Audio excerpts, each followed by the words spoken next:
Información precisa, completa, veraz, objetiva e independiente. Directo a tu pantalla. Voz de América en RCR 750.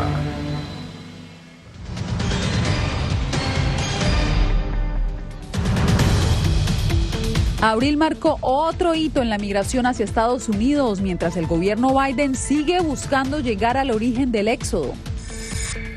Estados Unidos autorizará la entrada de al menos 250 solicitantes de asilo diariamente.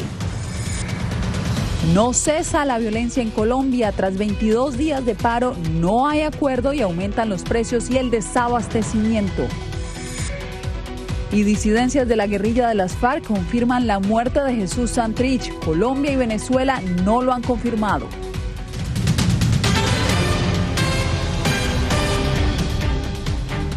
¿Qué tal? Les doy la bienvenida a esta emisión del Mundo al Día. Soy Yasmín López.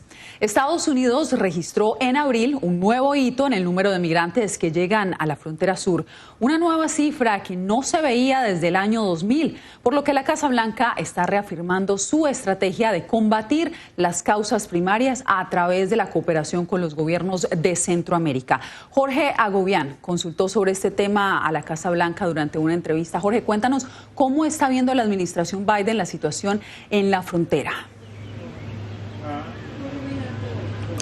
¿Qué tal, Yasmín? Lo que para los republicanos es una crisis humanitaria, para la asistente especial sobre migración de la Casa Blanca, Taylor Moran, es tan solo un desafío. Y a pesar de que la oposición política del presidente Biden apoya la estrategia de enviar ayuda a Centroamérica para atacar la raíz de la migración irregular, consideran que es urgente enviar fondos y atacar la situación en la propia frontera sur de Estados Unidos. Sobre esos cuestionamientos republicanos le consultamos a la funcionaria. Esto fue lo que dijo.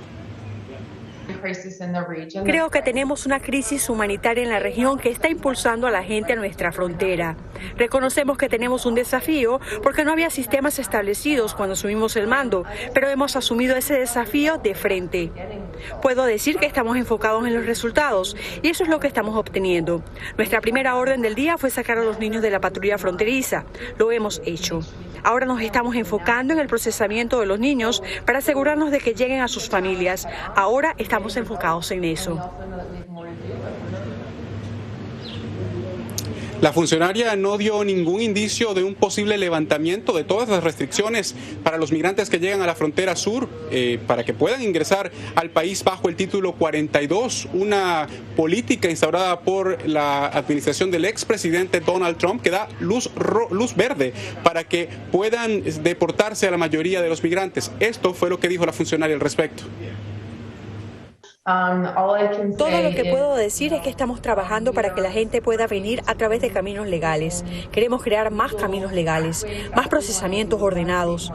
Ese es nuestro objetivo, pero no tengo un tiempo límite sobre el título 42. Y en medio de todo esto, desde la Casa Blanca, la vicepresidenta Kamala Harris también se reunió con un grupo de líderes que están a favor del sistema judicial en Guatemala. La reunión fue virtual y a puerta cerrada. Aquí en la Casa Blanca, Harris se comprometió a seguir adelante con esa estrategia camino a su viaje a ese país, Guatemala, el próximo 7 de junio. Jorge, muchas gracias por el reporte. Bien, y unos 250 solicitantes de asilo podrán ingresar cada día a través de la frontera sur de Estados Unidos. La excepción se hará con aquellas personas en condiciones vulnerables. Desde Houston, Arnaldo Rojas nos explica cómo será este proceso. Lo que pensé fue quedarme acá. Cuando este padre hondureño intentó cruzar con su hijo la frontera sur, fue expulsado casi de inmediato. Hoy ve un rayo de esperanza con la decisión de la administración Biden de permitir la entrada a casi 8,000 solicitantes de asilo al mes. Porque recuerde de que nosotros por lo menos queremos lo mejor que queremos nosotros para nuestros hijos es un futuro. Como parte de un acuerdo judicial, el gobierno permitirá la entrada por razones humanitarias de hasta 250 solicitantes de asilo por día, confirmó a La Voz de América el Departamento de Seguridad Nacional. Mientras Estados Unidos continúa haciendo cumplir la orden de los CDC bajo el título 42, estamos trabajando en establecer un sistema que permita identificar y procesar legalmente a personas particularmente vulnerables que justifiquen ser eximidas del título 42 por razones humanitarias. El proceso de excepción humanitaria se hará en estrecha coordinación con organizaciones internacionales y no gubernamentales en México, antes de que los solicitantes puedan ingresar al país. Activistas pro-inmigrantes celebran el acuerdo, aunque con reservas. Es positivo, pero sin duda es una respuesta insatisfactoria y esto tiene que ver con la habilidad que tengan las agencias de Naciones Unidas que están trabajando en este programa en México para identificar a esas personas. El acuerdo judicial enmienda la implementación del título 42, pero no lo elimina. De enero a abril de este año, el gobierno ha realizado casi 360,000 expulsiones en virtud de esta normativa legal establecida por el gobierno Trump cuando comenzó la pandemia. Arnaldo Rojas, Voz de América, Houston. Este miércoles, Marruecos volvió a cerrar el paso fronterizo en el enclave de Ceuta. La llegada de unos 8,000 migrantes indocumentados en los últimos 2 días llevó al gobierno de ese país a tomar la decisión. Mientras tanto, el gobierno del presidente de España, Pedro Sánchez, ha desplegado unidades del ejército que han llegado incluso con tanquetas militares para cerrar el paso a los migrantes. Y volvemos a Estados Unidos porque el presidente Joe Biden sigue de cerca la situación en la Franja de Gaza, donde la escalada militar continúa dejando un sinnúmero de muertos. Por su parte, la Organización de Naciones Unidas pide acceso para llevar medicamentos y ayuda humanitaria. En la sede de la ONU está nuestra corresponsal Celia Mendoza con toda la actualización. Adelante, Celia. Así es, Yasmín, las autoridades aquí en Naciones Unidas han sido claras acerca de la necesidad de que se le dé paso a la ayuda humanitaria, medicinas y alimentos a las personas que se encuentran en esta zona que ha sido afectada ya desde hace más de una semana en los enfrentamientos armados. Pero al mismo tiempo existe tensión, esto en vísperas de una reunión que se llevará a cabo este jueves con el secretario general de las Naciones Unidas y a la cual atenderán ministros de varios países, en especial árabes y africanos. Los edificios le están cayendo en la cabeza a las personas. Los niños están muriendo. Los hospitales están siendo bombardeados y siguen diciendo los medios que esta es una pelea justa y que tienen derecho a defenderse ambos lados. Aquí no hay ambas partes. Manifestantes pro-palestinos se tomaron las calles de la ciudad de Nueva York para exigir acción inmediata por parte del Consejo de Seguridad de las Naciones Unidas frente a la escalada de violencia entre Israel y Palestina. Queremos que se acabe la pelea lo más pronto posible. Queremos que detengan la lucha de inmediato. Afirmó Stefan Dujarric, vocero del secretario general de la ONU, quien apoya un mensaje desde el Consejo de Seguridad, donde Estados Unidos se ha opuesto a una posible resolución en torno a la situación entre Israel y los militantes palestinos. Sin embargo, este miércoles el presidente Joe Biden, según un comunicado de la Casa Blanca, habló una vez más con el primer ministro Benjamin Netanyahu acerca de la situación en Gaza, los esfuerzos contra terroristas y avances diplomáticos. El presidente le comunicó al primer ministro que esperaba una reducción significativa hoy en el camino hacia un alto el fuego. Por su parte, Netanyahu, quien no se ha referido al cese al fuego, dijo desde Israel: Estamos comprometidos en este momento en una disuasión contundente, pero debo decir que no descartamos nada. Esperamos poder restaurar la tranquilidad. Esperamos poder restaurarla rápidamente. Quiero decir que lo estamos haciendo mientras hacemos todo lo posible para evitar víctimas civiles. Pakistán, en nombre de la Organización de Cooperación Islámica, ha pedido al Consejo de Derechos Humanos que lleve a cabo una sesión especial para tocar este tema, y algunos países como China, Cuba y México se han unido a pesar de no ser parte de este grupo. Yasmín. Le agradecemos, Celia, por el reporte.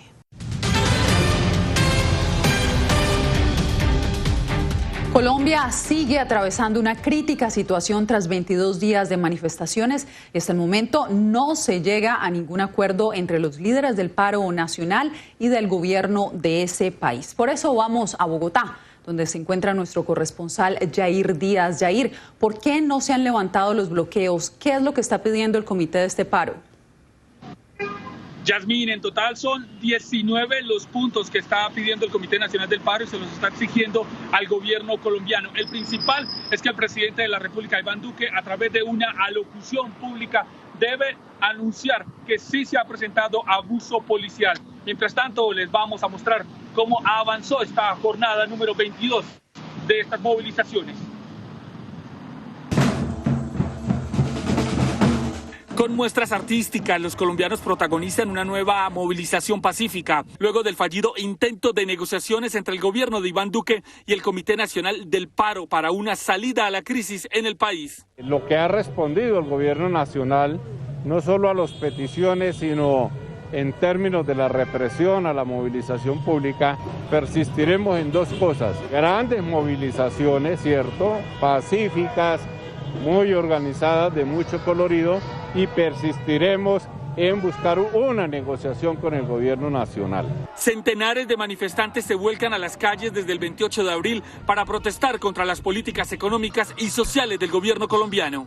Hoy estamos mostrando que la gente está inconforme, que queremos un mejor bienestar, que el mundo entero sepa qué es lo que está sucediendo en Colombia. El gobierno nos está masacrando, el gobierno nos está impidiendo que salgamos a la protesta con el fin de amedrentar al pueblo.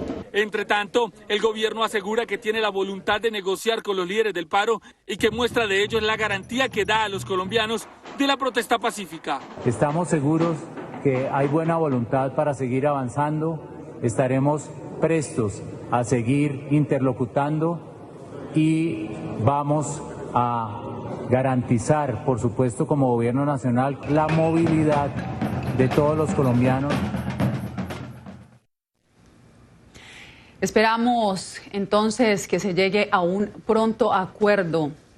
Ahora pasamos de nuevo a Colombia. Las disidencias de las FARC afirmaron que uno de sus cabecillas, Jesús Santrich, murió en territorio venezolano, según indican, en medio de una arremetida del ejército de Colombia. Sin embargo, hasta ahora los gobiernos de Iván Duque y de Nicolás Maduro no han respondido a esta versión. Veamos el reporte.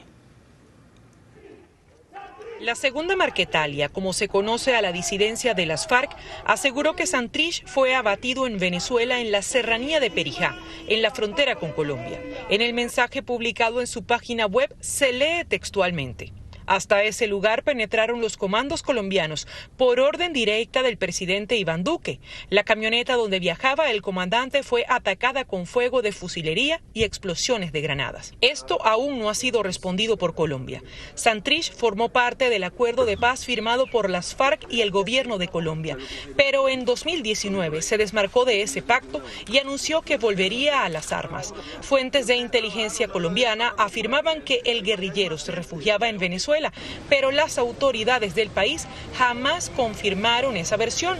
No en vano, el presidente Nicolás Maduro les enviaba este mensaje el 29 de julio de 2019. Iván Márquez y Jesús Santrich son bienvenidos a Venezuela y al Foro de Sao Paulo cuando quieran venir. El comisario retirado Iván Simonovic, especialista en crimen organizado, publicó en 2020 fotografías en las que, según él, aparecía el guerrillero en Caracas, protegido por hombres armados en el barrio pobre 23 de enero. Y que no, ellos tienen sus operativos o sus operaciones de narcotráfico, operaciones con el tema de la minería. La justicia colombiana había autorizado la semana pasada la extradición de Santrich a Estados Unidos, país que ofrecía $10 millones a quien diera información sobre su paradero. Adriana Núñez Rabascal, Voz de América, Caracas. En Nicaragua, 2 partidos políticos opositores fueron inhibidos de participar en las elecciones presidenciales y legislativas. Donaldo Hernández nos tiene detalles desde Managua. El Consejo Supremo Electoral de Nicaragua inhibió a 2 partidos políticos de participar de las elecciones generales. Uno de ellos es el Partido Restauración Democrática, el cual fue impugnado por un grupo de pastores evangélicos, quienes alegaron que la organización política se alió con personas que promueven el aborto terapéutico y los derechos de la diversidad sexual.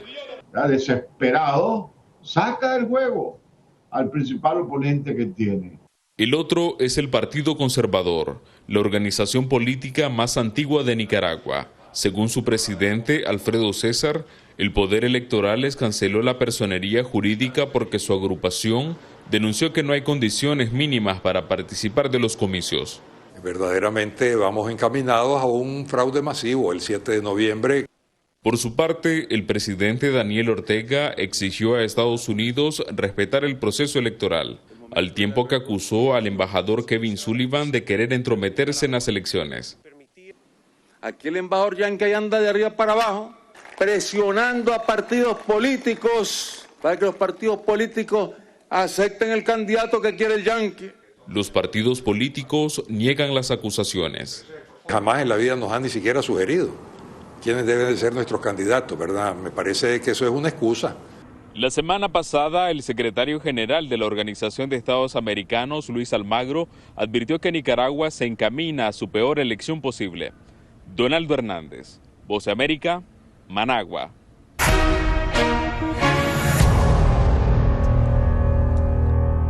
Continuamos con la actualización de la información en El Mundo al Día. La Organización Panamericana de la Salud está viendo con preocupación la situación de la pandemia en América Latina. Según su directora, hay una enorme brecha en la distribución de vacunas y un impacto negativo por la dependencia de estos países en los suministros médicos. Los detalles los tiene José Pernalete. Este miércoles, la Organización Panamericana de la Salud contabilizó tendencias de incremento de casos de contagio por COVID-19 en países de la región, incluso con índices de fallecimientos que comprometen los despliegues de esfuerzos para asistir a esas naciones. Costa Rica, Panamá y partes de Honduras están reportando fuertes aumentos en nuevas infecciones. Las infecciones también están aumentando en Bolivia, en Brasil. Vemos una pausa en las tendencias decrecientes que se observaron durante las semanas anteriores. Y a pesar de las reducciones generales en la mayoría de los países sudamericanos, algunos puntos álgidos en Argentina y Paraguay vieron una duplicación de casos y muertes en la última semana. De acuerdo a la OPS, la inmunización de las naciones del hemisferio es un serio desafío que debe asumirse de inmediato para contener la diseminación del virus mortal. Urge el apoyo de la comunidad internacional. Necesitamos urgentemente más vacunas para América Latina y el Caribe, una región que ha sido severamente puesta a prueba por esta pandemia. Las evidentes brechas en el acceso a las vacunas COVID en América Latina y el Caribe son un síntoma de la dependencia excesiva de la región de las importaciones de suministros médicos esenciales.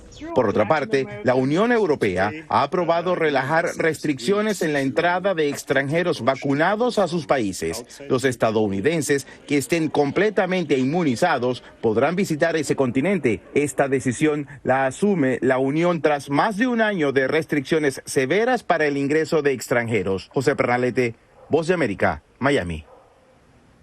Aerolíneas, escuelas, empleadores y cualquier negocio podrían pedir un certificado de vacunación del COVID-19 a sus usuarios. Y ahora la pregunta que asalta la mente de muchos es, ¿violaría algún derecho este procedimiento? Pues Alonso Castillo investigó y nos da los detalles del panorama al que podríamos enfrentarnos eventualmente.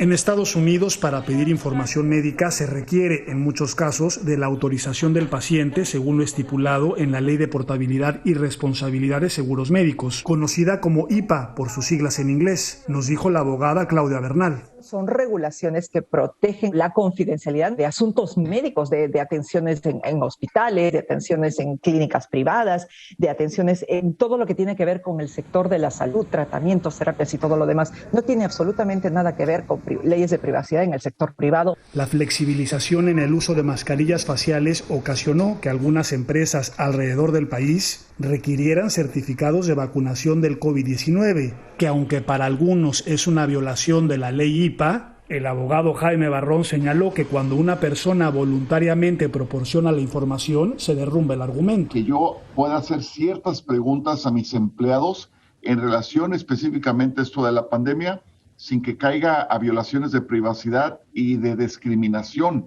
Porque después de lo de que se puede preguntar o no de privacidad, viene el problema de si se va a discriminar contra alguien que se rehúsa a ponerse la vacuna por razones morales, religiosas. Bernal nos recordó una máxima del derecho que dice: el bienestar de muchos está por encima de la comodidad de pocos, por lo que los expertos jurídicos pronostican batallas legales que tendrán que ser dirimidas ante los tribunales. Alonso Castillo, Voz de América, Miami.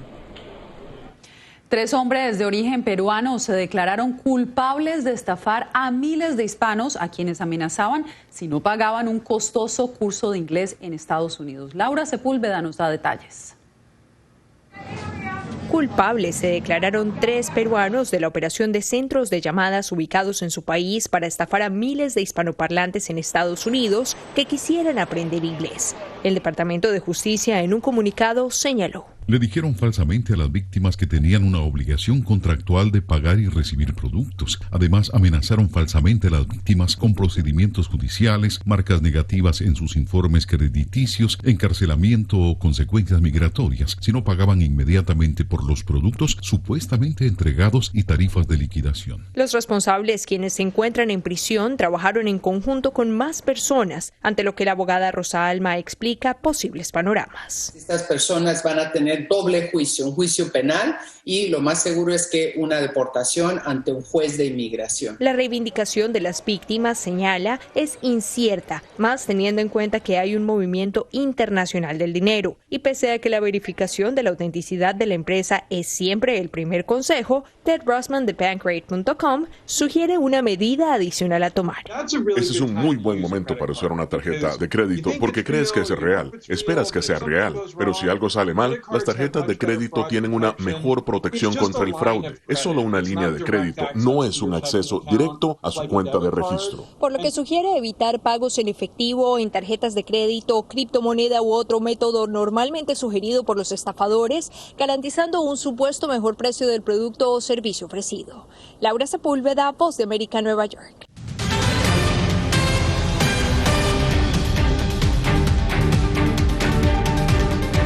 Las ciudades grandes suelen tener muchas caras, realidades amables, amplias, verdes y otras, en cambio, más crudas y hostiles. En Caracas, la capital venezolana, la mirada de los artistas está cambiando la ciudad, como nos muestra desde allí Álvaro Algarra. En una golpeada Caracas, un grupo de talentosos jóvenes decidieron cambiar la cara pública del espacio urbano. Ellos convierten en lienzos cualquier muro y lo llenan de vida con colores que reviven la historia. La ciudad entonces aparece con un nuevo rostro. Para Wolfgang Salazar, conocido como Batsura, su amor profundo por su ciudad lo llevó a escogerla como su lugar de trabajo, en principio como un hobby y ahora de manera profesional. Bueno, me inspiro bastante en la cotidianidad, en el día a día, en la gente, en la realidad.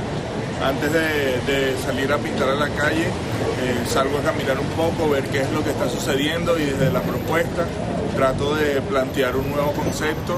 Una de las principales intenciones del joven Pedro Freitas es generar contenido en el que puedan participar personas de todas las edades. A pesar de las dificultades de la pandemia y de todo lo que nos conlleva lo que hoy está pasando en el país, en realidad me siento muy orgulloso de que tanto en Caracas como a nivel nacional se está dando mucho lo que es el arte. Como podrán ver al fondo están muchos pintores, muchos jóvenes, adultos, todos, la mayoría están incluidos ahí. Freitas además hizo un llamado a todos aquellos que estén interesados en formar parte del movimiento a que se unan y aprovechen este momento para expresar ideas y plasmar el principal objetivo de su movimiento, que es modernizar e impulsar el patrimonio artístico en todo el país. Álvaro Algarra, Voz de América, Caracas. Ahora nos despedimos con la danza folclórica que tiene enfrentados a Bolivia y a Perú. Este baile, llamado La Morenada, es considerado por ambos países patrimonio nacional. Por eso en esa ciudad, Bolivia preparó con bombos y platillos este desfile donde los bailarines portan las tradicionales máscaras y grandes trajes con adornos de colores para, según ellos, defender el origen de la morenada. Así llegamos al final de esta emisión. Les informó Yasmín López.